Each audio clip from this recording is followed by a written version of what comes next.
আইন নিশ্চয়ই আইনের পথে চলবে, সেখানে কোনো মন্তব্য করব না। কেন ডেকেছেন, তাতে কি হবে, এগুলো তো মিমি বলতে পারবেন বা তার আইনজীবীরা।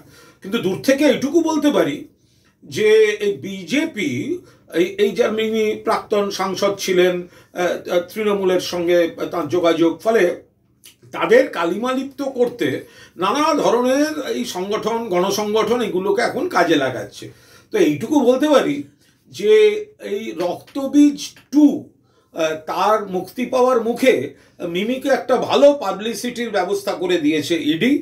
রক্তবীজ 2-র একটা ইভেন্ট প্রমোটার হিসেবে ইডির ভূমিকাটা খুবই ইন্টারেস্টিং। তো এইভাবে যদি নায়ক নায়িকাদের সিনেমা মুক্তি পাওয়ার ঠিক মুখে ইডি যদি এরকম একটা পাবলিসিটি করে দেন, কারণ দুদিন বাদে দেখা যাবে মিমি নির্দোষ, তো ফলে মিমি এখন টেনশনবিহীনভাবে ইডিকে তিনি পরে একটা সব মিটে গেলে ধন্যবাদও দিয়ে দিতে পারেন। এ তো রক্তবীজ 2-র প্রমোশন, ইডি তো হেল্প করে দিল।